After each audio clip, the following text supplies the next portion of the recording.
We would like to acknowledge the Wurundjeri people of the Kulin Nations as the traditional owners of the lands on which the university stands. We respectfully recognise elders past, present and future. Welcome to Newsline. Brought to you live from the Media Precinct in RMIT, Melbourne.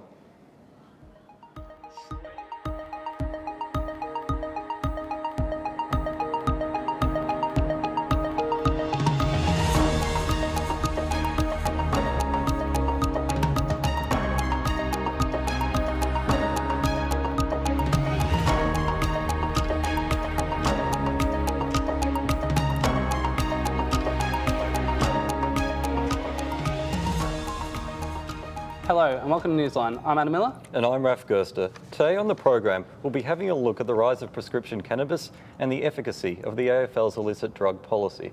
We'll also have upgrades across sport, international affairs and weather. But first, here's today's headlines. Roger Cook is expected to become the next Premier of Western Australia. He'll take over from Mark McGowan, who steps down after 6 years in the role after exhaustion. With Health Minister Amanda J. Sanderson pulling out of the race last night, Cook is the sole candidate for the position. A Labor caucus meeting next week is expected to confirm his position as Premier of WA.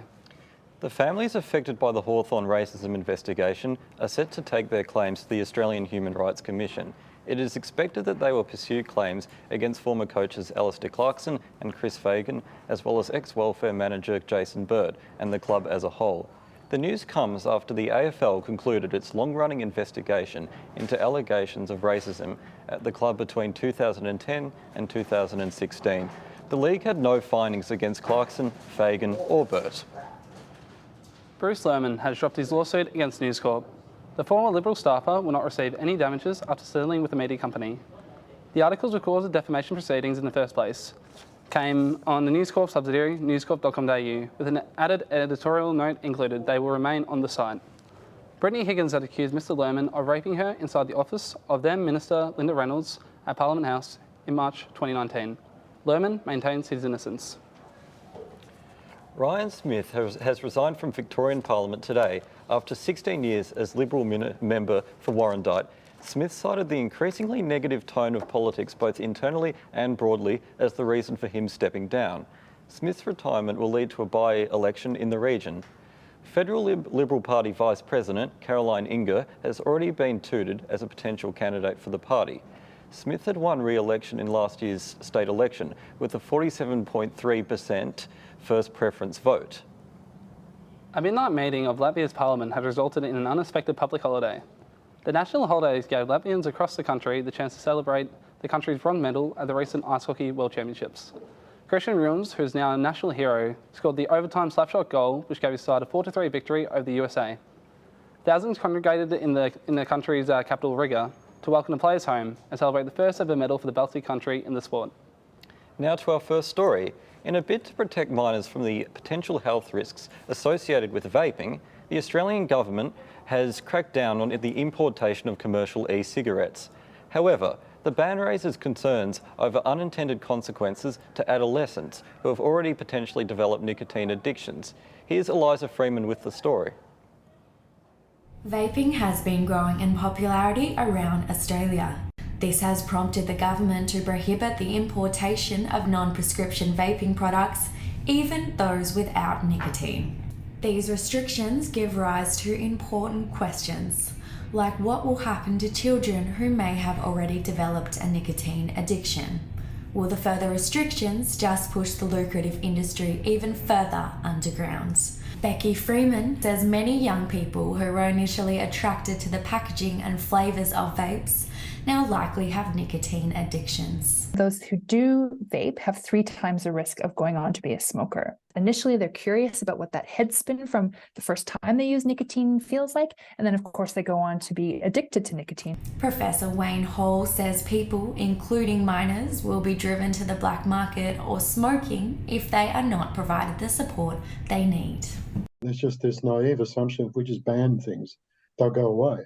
Clearly, if young people have become addicted to nicotine as a result of vaping, then they should be given access to nicotine replacement products. Even if support is available, young people may not seek help. I think because vaping is seen as illicit behaviour, young people who have problems might be less likely to reach out.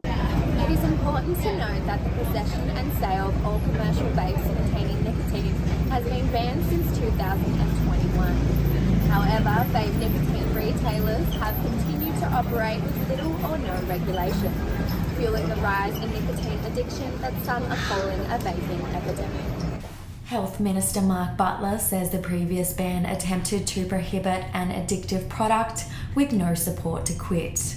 However, this year's budget includes $737 million to fund a number of measures to support current and former smokers and vapers.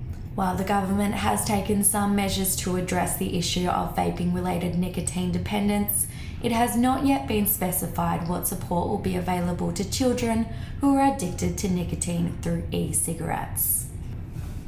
This is Eliza Freeman reporting for RMIT Newsline. It is quite amazing how in like a couple of years, vaping has almost taken over smoking in terms of like addiction rates. Wouldn't have thought that would happen 10 years ago. Neither would I. In terms of other addictions, race and mobile phone usage are increasing for Australians. Described as a major distraction for students, reporter Jack O'Shea Ayres investigates the benefits of modern smartphones provides for Australians. How much time a day do you spend staring at your mobile phone? Because it might be more than you think. A survey conducted by reviews.org in 2022 asking 1,000 Australians about their mobile phone usage found the average Aussie was spending nearly 6 hours a day using their mobile device. With unlimited phone data plans being made widely available, Aussies are spending most of their time on their phones, watching Netflix, Instagram Reels, TikToks, YouTube videos, or scrolling through thousands of tweets on Twitter. In 2021, reviews.org found daily usage trends showed the average Aussie was on track to spending nearly 17 years of their lifetime using their phone. As of last year, the average Aussie is now likely to spend an extra 3 months of their lifetime using their mobile device. The smartphones of today allow us to access a range of educational and learning tools, but for some, they're more of a distraction than anything else. Probably daily when I'm studying, I'm on my phone, even just looking up things on the internet, but I'll get a notification from someone that's texted me something that's happening on other apps, and it's very easy to click on that and go and see what's happening in the world.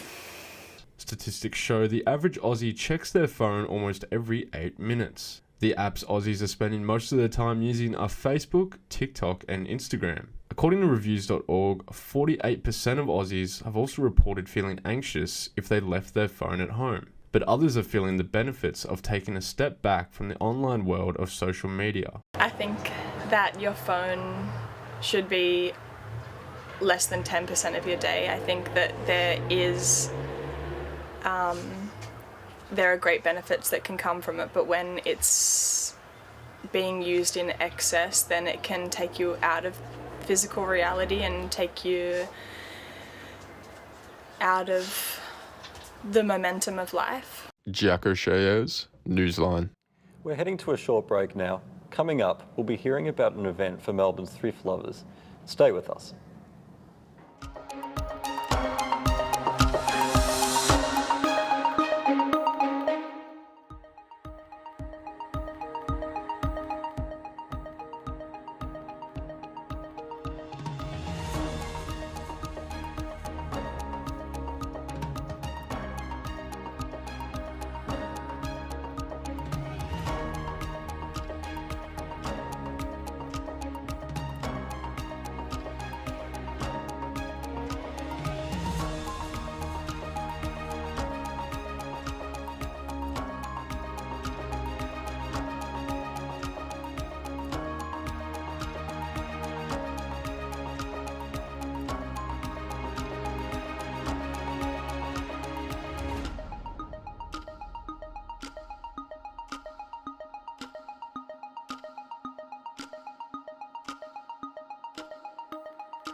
Welcome back to Newsline.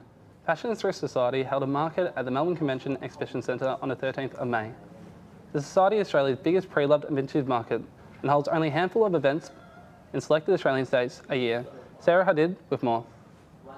Over 30,000 followers on Instagram, hundreds of Melburnians flooded to the exhibition centre in pursuit of a rare find. From vintage jackets to handcrafted crochet items, Fashion Thrift Society was the place to be.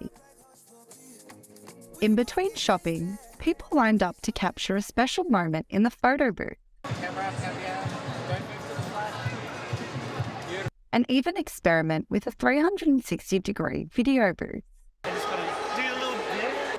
Fashion Thrift Society was established back in 2021 with their first market being held in Perth. Since then, the market has grown to become one of Australia's largest pre-loved vintage and small business markets. The business has plans to expand internationally, with a UK tour being announced in October of 2022. Melbourne's thrifting scene has seen a spike in popularity, with environmental concerns being the main driving force for the change. When I started talking to a lot of millennials during the last election last year, I said, were they worried about the economy? And they said no, they were worried about the environment. And that really resonated with me. I thought there has to be something happening here. According to a 2022 survey conducted by Statistica, 78% of Australian consumers buy pre-loved clothing due to environmental concerns. Stefania Activist, owner of First and First Vintage, has witnessed a shift in consumer behaviour. It is a driving factor for a lot of people. Like, they're more conscious about like where clothing is coming from. Even seeing people support like Aussie brands over like shopping overseas and stuff like that, I think kind of plays into that. Fashion Thrift Society will finish up the month with the Canberra market being held on the 28th of May. Sarah Hadid, RMIT Melbourne. And now we have Penry Buckley joining us for international news. Thanks, Raf. North Korea's first spy satellite launch has failed, sending the rocket plunging into the sea. According to the country's state media, the satellite was intended to monitor US military activities. In doing so, North Korea is in violation of the UN Security Council resolutions that ban the country from using ballistic technology. North Korea is said to be planning a second satellite launch. To the US, where 9 people have been injured in a shooting on Florida's Hollywood Beach. The shooting broke out during crowded Memorial Day celebrations. Police say the shooting stemmed from an argument between 2 groups. One person of interest has been detained by police. Meanwhile, investigators are still looking for 3 others who may be connected to the incident. NATO is sending an additional 700 troops to northern Kosovo to help quell protests following clashes with ethnic Serbs. The decision comes a day after 30 NATO soldiers and 52 protesters were injured in clashes. The fighting arose over election results, with Serbs refusing to take part. NATO has provided no details of exactly when the soldiers will be deployed. Malaysian authorities have seized the Chinese vessel suspected of looting the remains of World War II shipwrecks in the South China Sea. Scrap metal from numerous British warships was found on board the craft after it was detained for anchoring without a permit. Also on board the ship, named the Chuan Hong, were over 100 unexploded artillery shells. It appears from cutting equipment on board that the ship's crew were turning the sunken warships into scrap metal. So what were these sunken British ships anyways? So these were the wrecks of the HMS Repulse and the HMS Prince of Wales, which were sunk by Japanese fighter pilots in 1941. 3 days after Pearl Harbor, so the beginning of the Pacific conflict. And this resulted in the deaths of about 850 sailors. And why aren't people allowed to harvest these wrecks? Like, surely you want them removed from the peninsula? So both ships are classified by the UN as war graves. So disturbing them is not just a question of harvesting waste, it's a question of vandalising a monument. This would be a similar situation with the wreck of the Montevideo Maru, which is Australia's largest maritime disaster. And that was recently discovered in the South China Sea as well. It's worth noting that both of these ships have been targeted before by salvagers. So how significant was this incident for Malaysian authorities? Well, of course, 100 unexploded shells on board is a pretty big security risk, and it's understandable that the Malaysian government doesn't want to encourage this kind of salvaging behaviour on its coastline. But also notable is the fact that of the 32 crew members taken in for questioning, 21 were Chinese nationals. And the South China Sea, of course, remains a highly contested and politicised area, so there's always the risk of escalation. So given the high amount of Chinese nationals that were kind of arrested in the raid on the ship, how has China reacted to it? So the Chinese government have released a statement saying that they're aware of the incident and instructing Malaysian authorities to carry out the investigation thoroughly and in accordance with the law, whatever that means. Obviously, this appears to be a corruptive stance. It's obviously not it's a non-governmental vessel, so they're unlikely to be taking big political risks here. Thank you, Penry. With the goal of reducing Australia's annual carbon emissions by 43% by 2030, the federal government's signature climate deal will come into effect starting July 1st. At the heart of the bill, carbon offset mandates for Australia's biggest polluting corporations. Need a refresher on carbon offsets? You're not alone. Here's reporter Olivia Sanders with an explainer. Do you know what carbon offsets are? Honestly, no, I don't know what they are. No, I don't know yet. No. You reduce your carbon usage, so it's like you become net zero. I don't know, I'm throwing out buzzwords. With a flight, you can pay for like the carbon offset of the flight. That's right. Personal carbon offsets are available to individuals too. And offsetting your seat on a plane has become a popular purchase among individuals trying to do their part for the environment. On this airline, it costs $2.56 to offset a single seat on a flight from Melbourne to Sydney. But there's not a lot of information on what you're actually paying for. So what are carbon offsets and are they worth it? Carbon offset projects, like forest preservation, earn a carbon credit for every tonne of CO2 they stop from entering the atmosphere. A polluter can then buy that carbon credit to balance out their emissions. And under the government's new climate bill, Australia's 215 biggest polluters must offset a percentage of their emissions through carbon credits. But Director for the Australia Institute's Climate and Energy Program, Polly Hemming, said there's a lot of evidence to suggest carbon offset projects don't work. And even if they do, they're not a pathway to emissions reduction, because polluting industries aren't actually making changes to legitimately decarbonise. At a time, this is, the critical decade, at a time when we need to be cutting emissions as fast as possible, businesses are still burning fossil fuels. Their fossil fuel companies are still opening up new gas basins, new coal mines, and we're still saying that's okay as long as everything's offset. Olivia Sanders, RMIT Newsline. Well, I, for one, am definitely more educated about carbon offsets than what they are now. We're going to take a short break and we'll be right back soon with a look at the St Kilda Film Festival. Stay with us.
Welcome back to Newsline. I'm Anna Miller. A mysterious yellow gum tree calls the town of Bulla home. There is a lot of speculation around what or who has given the tree this unique colour. Ben Hassel reports. Do you know why this yellow tree in Bulla exists? Because I can't find any proof as to why it was painted. What I have found is the likely story of why it was painted. I talked to various local community members I posted on Facebook. Local community advocate Alan McKenzie spoke to me about the tree. I don't believe it was painted by any local groups because it had to be painted to the very top of the tree, and I understand it was someone in a cherry picker that did it. A man who was alleged to have painted the tree spoke to me. Michael Van Blanton from Hume Contracting. This all came up like over 20 years ago as well. There was a thing in the paper about it as well. It got repainted in 2000 roughly for the Commonwealth Games because there was people talking about kids painted it from the Goonawara thing, but what it was... And yet none of these people could provide me proof, and I believe I know why. A stuff-up occurred when the shires of Bulla and Hume merged. It is likely that their physical records were not digitized, and thus the Star Weekly's records and articles on this tree disappeared. It's likely that the story is as Michael said. Sometime between 1992 and 1996, the tree was initially planted for an initiative set by the council called a Tree Planting Day. It was redone with the help of Goonawara primary kids for the Commonwealth Games in 2000. Please reach out if you have information and especially proof for why this tree was painted. I believe that local history deserves to be maintained. This was Ben Astel for Newsline.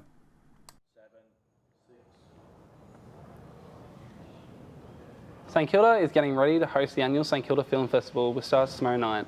We cross now live to Emmeline Lopez, who's down in St Kilda. So what is going on down there, Emmeline? Well, tomorrow will be the start of the 39th annual St Kilda Film Festival, an event which showcases what Australia has to offer in terms of short films. So where's the event going to be held? Although it opens at the Palais Theatre, most of the screenings will be at the iconic Astor Theatre right behind me.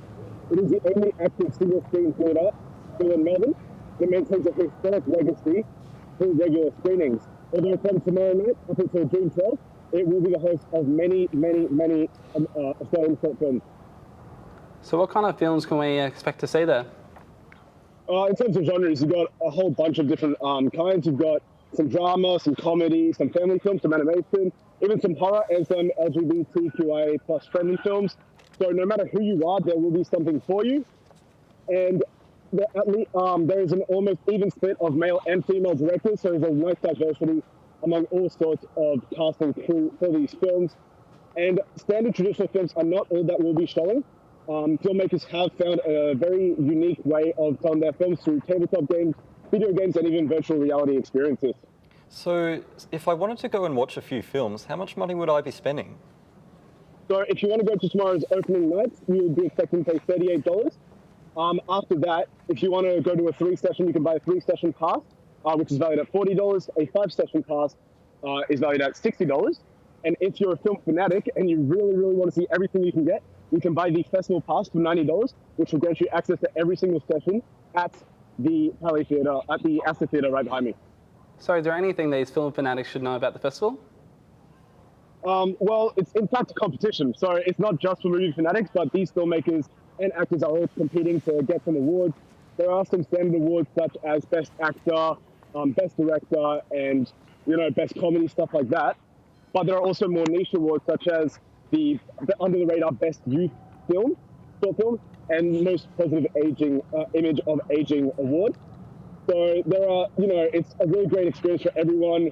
I myself am looking forward to Yusuke Sugawara's Lifeline is as kind of a nerd for animation and 16-bit aesthetic. But all in all, the St Kilda Film Festival is not just an event for people to enjoy films, but rather a celebration of what Australia can achieve and contribute to the short film industry. Thanks a million. Victoria's medicinal cannabis industry is experiencing a boom despite recreational use remaining illegal Online consultants make access easy, but there are concerns over varying product quality in the quickly expanding market. Reporter Peter Whelan investigates Victoria's green rush. As cannabis continues to be legalised and decriminalised around the world in countries such as New Zealand, Canada and the USA, the recreational consumption of the drug in Victoria remains illegal. Victoria's medicinal cannabis industry, on the other hand, is thriving. And it's a treatment that an increasing number of doctors are recommending for issues like anxiety, epilepsy, and chronic pain. Getting a prescription has never been easier. Patients like Mikkel can register for online consultations quickly and easily, but many patients find that the process isn't quite what they bargained for. I actually found like seeds in my stuff, and not even like the shiftiest dealer in all of town would do that to you. You know what I mean? There's it's just that sort of quality can slip through the cracks when it's that massive of a production. I spoke to co-owners of medicinal cannabis distributor Phytoka and co-hosts of alternative medicine podcast Alt Med, Mitch Kurtz and Andrew Dowling, about the so-called green rush in the industry and what it means for consumers. As people flock to this green rush in different jurisdictions, they're people that don't necessarily have a lot of background in cannabis specifically. So, the likelihood is you'll be seeing a diverse range of qualities on the market. So, what makes Penfolds Grange taste like that versus, a Yellowtail. Yellowtail's great. Yeah, Yellowtail's great. Yeah. But it's horses for courses. But it's at the same time, there's a reason one will fetch a certain price and one will fetch another, and it depends on the consumer as to whether they're happy to accept that quality for that price, and it ends up really just turning into the same kind of product as any other consumer good to a certain degree. Reporting for RMIT Newsline, I'm Peter Whelan. We're going for a short break now. Stay with us.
Welcome to the Roundup. I'm Tom Ingleton.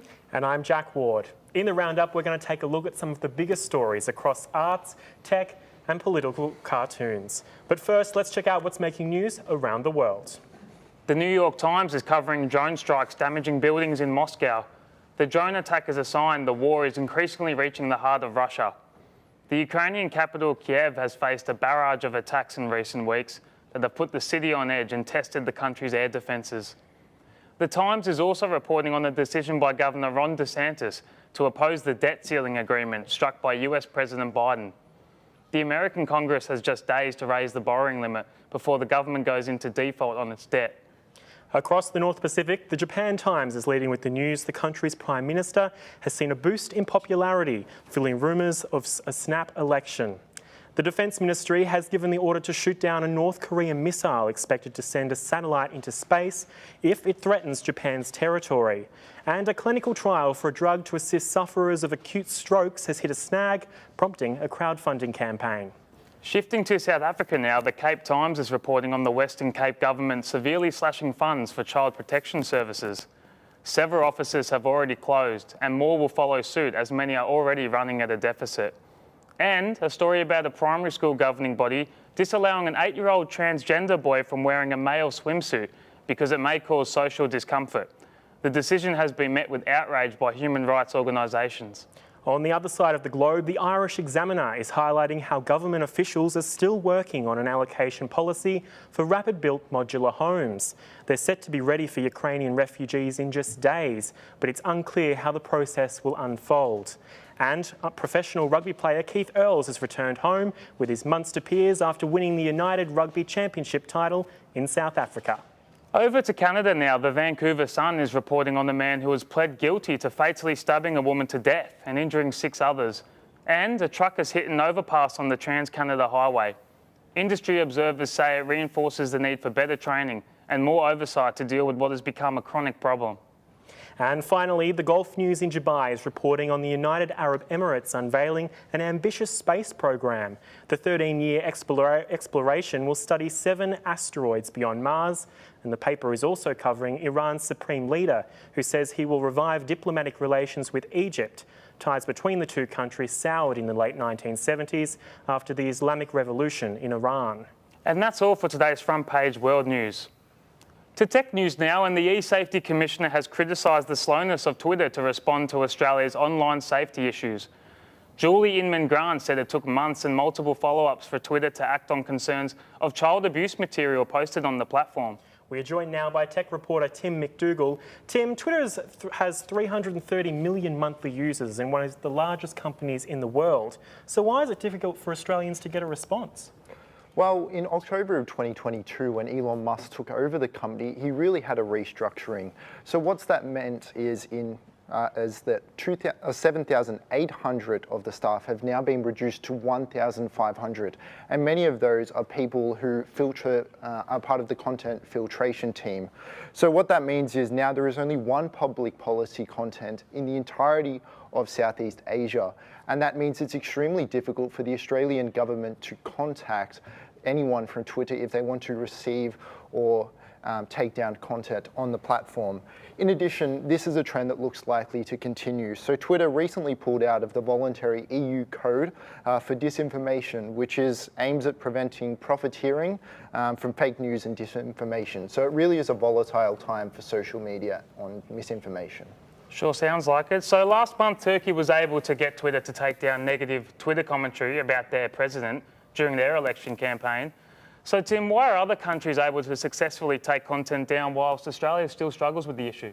Well, essentially what's happened is Turkey has strong-armed Twitter. So ever since February 2023, where the Turkish earthquake hit, what's happened is that Turkey was largely criticised for their response on Twitter, and the Turkish government responded by taking down Twitter for over 24 hours. So basically what has happened is from that point onwards, anytime the Turkish government has wanted to take down content from the platform, they've been able to do so. So this has led to Green Senator David Shoebridge asking in the Senate whether Twitter was contemptuous for democratic governments, and also he responded and said that tyrants are more easily accessible than Australia to contact Twitter with. In other news, Apple are set to announce their first ever VR headset this Monday. What have they done to make the decision stand out after difficulties Facebook had with their Meta VR headset? So the new VR headset is called XROS. So it comes with a tethered battery pack designed to sit and be comfortable in a person's back pockets. So it's all viewed on high-resolution 4K OLED displays. So this is a new piece of technology really designed for rich, immersive viewing experience. So it has a screen on the front of the headset, so when other people are watching the other person use a VR headset, it is more intimate because you can see their facial expressions. And this is really the #1 design of the new device. So Apple CEO Tim Cook talked about this factor in an interview with Chinese News Daily. Take a listen. I am incredibly excited about AR, as you might know. And the critical thing to any technology, including AR, is putting humanity at the center of it. So, Tim, the cost of the headset is $3,000. Have you got any spare change in your pocket, mate? Because I bloody need it. Which is very expensive for the average person. So who is the headset marketed to? Definitely not towards someone like me. Well, that's certainly the question at the moment, Tom. So Meta had significant difficulty marketing their product over the last couple of years at a market price of between $600 and $800. So Apple have said they're going to release a cheaper prototype in 2024. So you'll find a lot of people will wait for that. So at the moment, in terms of the main market demographic, what we'll find is that it'll be tech developers looking to get ahead and market their product and get ahead early designing it, and really Apple super fans, like you said, with a bit of pocket change and that $3,000. So it feels like a bit like the launch of the original iPhone at the moment. So we're in a bit of that unknown sort of phase, heading towards an unknown territory. So it's a bit of a watch this space at the moment, Tom. Sounds like it for sure. I'll have to rob a bank. That's all for Tech News today. Thanks for joining us, Tim. Thanks, Tom. To arts news now, the Melbourne Winter Masterpieces are opening at the start of June. The exhibition will present Pierre Bonnard's paintings with scenography by Paris-based designer India Madiva. We're joined now by arts reporter Sarah Hadid. Sarah, Pierre Bonnard is one of the most beloved painters of the 20th century. So what will the exhibition feature? Well, he is, Tom. So the exhibition will feature Pierre Bonnard, a post-impressionist artist and painter, and he's most celebrated for the colour he uses. The exhibition will feature over 100 pieces of artwork that largely draw on the museum's impressive holdings by Bonnard, alongside loans from the other collections that featured in France. So the exhibition will feature a collection of paintings, drawings and photographs which will bring modern France to life. And the National Gallery of Victoria have commissioned award-winning architect and designer India Madiva to design the exhibition's scenography. What can people look forward to seeing? Well, Madiva appeared multiple times on Architectural Digest's list of 100 most influential architects and designers. So Madiva covers Pierre Bonnard's work in an environment which complements the artist's distinct use of colour and texture. And basically, Madiva engages with both art, history and contemporary culture to create a unique exhibition experience with Bonnard's work. The exhibition opening night is already sold out, so that'll make for one hell of a night. Sure sounds like it. On to our next story. In an Instagram post, Phoebe Bridgers has announced her iconic Punisher tour is over. Phoebe performed her Punisher album for the last time at Taylor Swift's Eras tour. Sarah, Phoebe Bridgers' Punisher album came out back in 2020. Her tour started 3 years ago, but it's only just finishing up now. Why did it run for so long? Well, Jack, Phoebe started her reunion tour back in 2021, which was in support of her 2020 album Punisher, as we now know. She finished up the tour after 106 shows and 5 legs of the tour. Now, as we all know, some things have been pushed back due to COVID-19 pandemic. Bridges was unable to finish the tour because of that, which was in pursuit of her Punisher album, which came out back in 2020. Now, Phoebe finished up the tour at the end of April and played her last song at Taylor Swift's Eras tour. Let's take a look at that moment now. So, I don't even know how to talk about this. This is our last night together on this tour. I don't know what to say. I'm really sad. I'm so sad. It's sad. You are my hero. Sarah, Taylor Swift's Eras tour not only featured major artists such as Phoebe Bridgers, but is also breaking records all over the US. She's rumoured to be announcing international dates any day now. Will Australians get to see the Eras Tour live, do you think? Well, Tom, Shameless Media has backed up a claim by Dumois that Taylor has actually booked out Melbourne's MCG for dates for Melbourne shows. Now, the Shameless podcast backed up this claim, sharing online that they had contact with a well-placed MCG rep for the MCG that she confirmed Melbourne shows. Now, Swift is currently performing her Eras Tour in the US, which features a 3-hour-long 44-song set list. Now, Swift, unsurprisingly, was named Australia's most streamed artist back in Spotify 2022 Wrapped. Now, me and many other people are keeping a blank space in our calendars. Only time will tell now if international tour dates are announced. I cannot wait. I'm just worried about the prices. I'm not sure if they'll be in my budget. Thanks very much, Sarah. Here's hoping. Thanks, Sarah. Joining us today now is political reporter Oliver Walker-Peel. How are you, great man? Here at the desk to discuss some recent cartoons reflecting the current political climate. Ollie, the first cartoon you have for us today shows someone tied down to artificial intelligence. What can you tell us about it, mate? I can tell you that it was created by Yassine Osman. It was published in the New Yorker and details the reliance that we've got on AI. Now, of course, university lecturers recently have been frustrated by the use of ChatGPT, and that is only set to continue with an annual growth rate of 37.3% from 2023 to 2030, according to the Grand Review research, and was included in a Forbes article. So if you are a university lecturer out there, you're in trouble because there's going to be more AI reports on the way. The caption details a level of control over the person, talking about updating them rather than it being the other way around. Of course, humans created AIs, and now it's being flipped on its head. So are we the masters of our own downfall? Time will tell. Experts warn that AIs could lead to the extinction of humanity, including OpenAI CEO Sam Altman. He would know because he's the CEO of a research lab company, and they're calling for monitoring to be made a global priority and for more regulation, which is absolutely scary. Of course, AI is a new thing. Early 20th century, we had pop culture talking about robots and AI, but now it's becoming a real problem, and I'm a little bit worried, to be honest with you.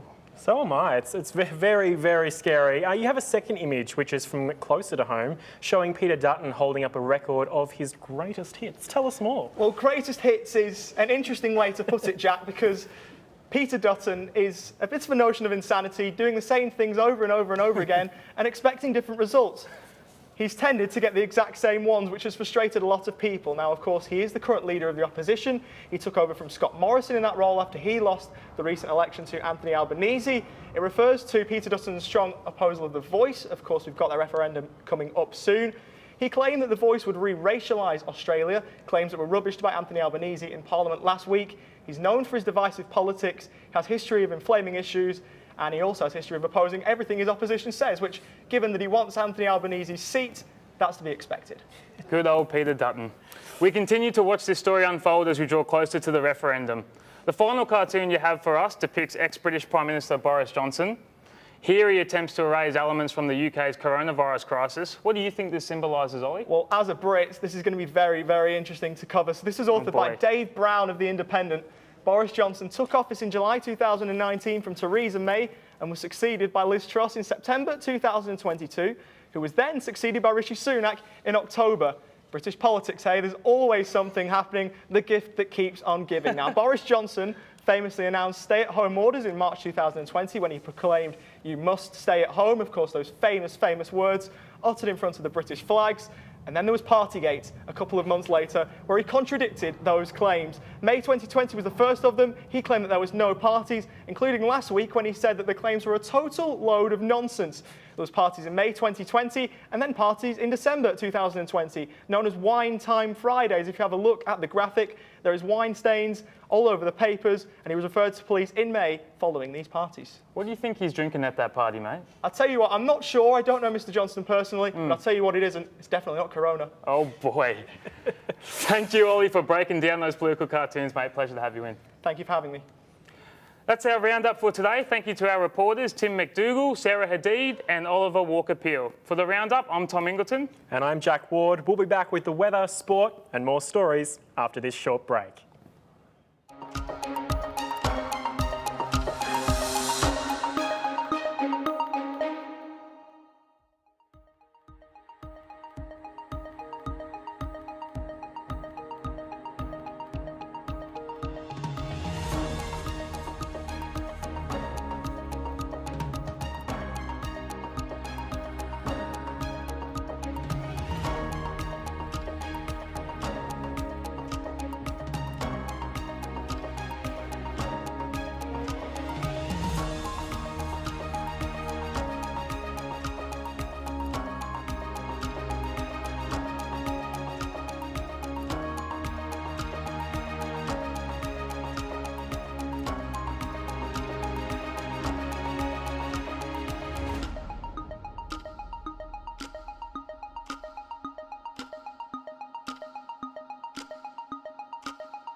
Welcome back to Newsline. Drugs are more prevalent than ever in today's society, and it is no exception when it comes to athletes. The effectiveness of the AFL's illicit drug policy has come under fire after the suspension of Jack Ginnivan and Bailey Smith, two AFL players who were filmed using illegal substances within the past year. Annie Ireland with the story. Drugs are more prevalent than ever in today's society, and it is no exception when it comes to athletes. The effectiveness of the AFL's illicit drug policy has come under fire after the suspension of Jack Ginnivan and Bailey Smith, two AFL players who were filmed using illegal substances within the last year. Whilst many former players and officials have been calling for reform, the other key factor to focus on is the prevalence of social media and how the effects of leaking videos can damage the reputation of players. So can we actually change the policy, or is social media just too prevalent? The AFL's illicit drug policy is a 3-strike policy, with the player anonymous under a first strike. Upon a second strike, their name will be made public and they'll serve a 4-match suspension, and by the third strike, they'll receive a 12-match suspension. Former General Manager of Football Operations for the AFL, Adrian Anderson, was part of the team who originally introduced the illicit drugs policy to the game. Because when we introduced the illicit drug policy at the AFL, it was really based on, I didn't know how to deal with it, so I sought advice including from the medical officers at the AFL about what's the most effective way of trying to deal with illicit drug.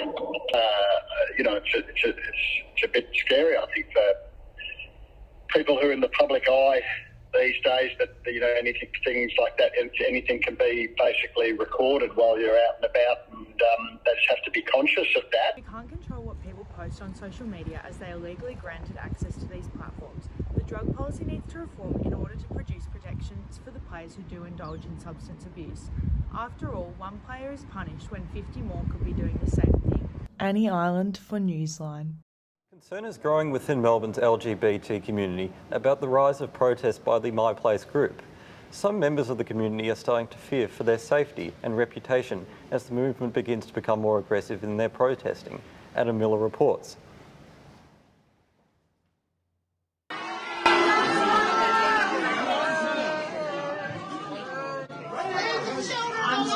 There are concerns within Melbourne's LGBTQIA community about the rise in anti-trans and anti-drug protests within the city. The limitation of the exposure and acceptance of drag culture, especially with regards to children, has been the forefront of the Republican Party's rhetoric in recent years. At home, the issue surrounding drag culture and its exposure to children is becoming a calling point for numerous activist groups. Late last month, members of the My Place group disrupted the Monash City Council's monthly meeting. They were protesting the plans for Oakley Library to host an event in which drag queens would read to children. The event, which was later cancelled due to security concerns, aimed to promote gender diversity and acceptance. From Club Voltaire in North Melbourne to Pride of Footscray in the cities in the west, to here at evenings in Fitzroy on Smith Street, there is not 1 inch of Melbourne that has not felt the glitz, the glamour, and the gossip that comes with every drag show. Tarana is one such queen who's begun making their mark both in and out of these fabled clubs. The positive impact the community has had on their life is immeasurable, but the continued aggressive action by groups such as My Place against their community worries them. All we're doing is expressing ourselves in an art form. As if we boil it down to its bare forms, it is an art form that expresses who we are on the inside. And it is very harmful and hurtful that people kind of don't want to see that. I mean, not just don't want to see that, actively try to stop you. Like, they can just look away, but that's not enough for them. They don't want you to do it at all. And it is very scary. For now, and for generations to come, our most fabulous and feisty will be getting glammed up every week as Melburnians from all life's choices come out in their droves to support them.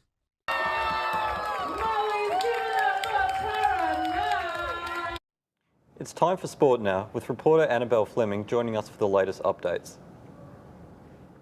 Swans defender Patrick McCartan has been ruled out for the entire 2023 AFL season after being placed on the Swans inactive list. After not being able to recover from his latest concussion, McCartan's career is now in jeopardy as he's suffered 9 concussions, including 8 at St Kilda. A report on Footy Classified claims that Patrick Cripps and defender Sam Doherty did not stay in the team hotel ahead of the Blues clash with the Swans last Friday. Cripps denied the report on Instagram and called for more accountability in the media. Australian boxer Tim Tszew's title defence hangs in the balance following a dog bite on the weekend. The WBO welterweight champion required emergency surgery on his arm. In other news, World Cup winner Alexis McAllister has been linked with a move to Liverpool, according to Fabrizio Romano. Liverpool are prepared to pay over £60 million for the Brighton midfielder. This has been the Newsline Sports Report. Now to weather from Melbourne and around the country. Today in Melbourne, weather is cloudy with moderate winds and a top of 19. Now to tomorrow's forecast for Australia's capital cities. Adelaide will be cloudy with a chance of rain, reaching a high of 20 degrees. Partly cloudy in Brisbane tomorrow with a low of 11 degrees in the morning, but warming up to a top of 25. If you're in Canberra or Hobart tomorrow, you'll need to rug up, both with a minimum of 7.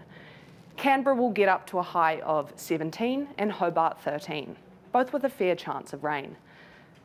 Darwin takes the prize tomorrow with highs reaching 31 in the afternoon and absolutely no chance of rain. A break from today's showers for Perth with a low chance of rain tomorrow and a top of 19. And a fine day in Sydney, expecting a high of 23 degrees. Back in Melbourne, looking to the week ahead. As we come into the first day of winter tomorrow, maximum temperatures for the next 7 days are between 16 and 18 degrees. Friday will be our coldest morning with a minimum temperature of 7 degrees, so make sure to rug up. A high chance of showers tomorrow and on Saturday morning, but rain is unlikely on Friday, Sunday and Tuesday. And that's a wrap on today's weather forecast. I'm Annabelle Fleming. Back to you, Adam and Raph. So that concludes Newsline, not for today, but for the week and for the whole program. From me, from Raph, from all the journalism program and the technicians behind the scenes, it's been an absolute pleasure giving you guys some awesome community news content for the last week. Like, I've loved this experience today, Raph has as well, and again, thank you. Thank you and good night, and we hope to see you next year. And I'm Raph Gerster. Have a good night, Melbourne, for 2023. This has been RMIT Newsline.